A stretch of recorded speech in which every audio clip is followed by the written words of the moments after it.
আর তো কিছুক্ষণ, এরপরেই তো সন্ধে নামবে। তো তোমার সবকিছু তৈরি তো? হ্যাঁ মহারাজ।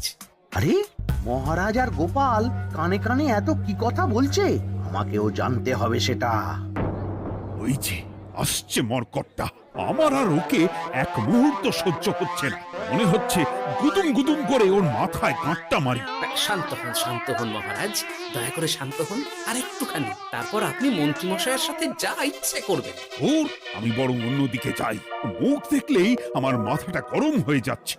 সেই ভালো। কি হলো ব্যাপারটা? যাই হোক, আর তো কিছুক্ষণ, তারপর আমার বিশাল লাভ হবে। বরং ততক্ষণ আমি পেট পুজো করি।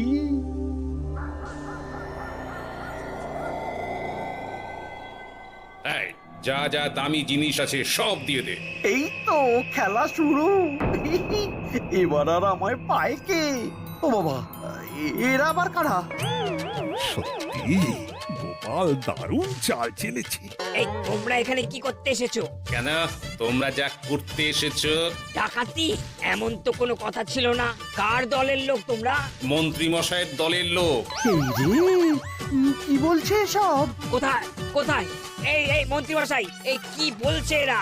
আপনি দু নৌকোয় পা দিয়ে চলছে, আমরা থাকতে আপনি আরো এক ডাকাতের দলের লোককে ডেকেছেন। কি মন্ত্রী, শেষে কিনা তুমি? কি খেয়েছে রে, আর বোধহয় বাঁচতে পারবো না। কই, চুপ কেন? বলুন, মন্ত্রীমশাই সোনার হার ডাকাতি করে আপনাকে দেওয়ার জন্য এখানে ডেকেছেন। কি সোনার হার? আমাকেও তো একই কথা বলেছে। আপনি আমাদের থেকে খবর নিয়ে অন্য দলকে কাজ দিয়েছেন। এই না না, মিথ্যে কথা। কিসের মিথ্যে?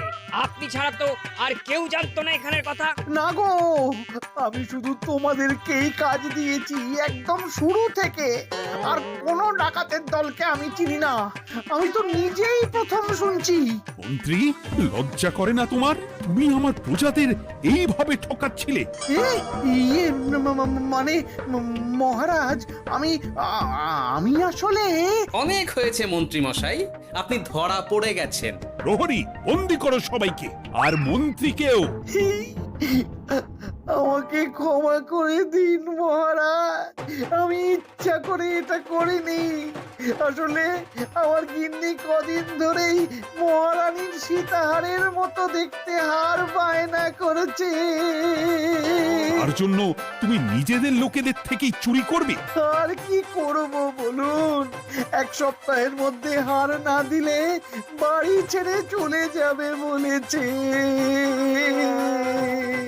তাই আমি এখন আপনি যেটা করেছেন সেটা যদি আপনার গিন্নি জানতে পারে, তাহলেও বাড়ি ছেড়ে চলে যাবে। শাস্তি তো তোমাকে পেতেই হবে মন্ত্রী। আয়, কে আছো? শোনো, মন্ত্রীকে মুখে কালি মাখিয়ে গাধার পিঠে বসিয়ে সারা রাজ্য ঘোরাও, এটাই ওর যোগ্য শাস্তি। আর গোপাল, তোমার বুদ্ধির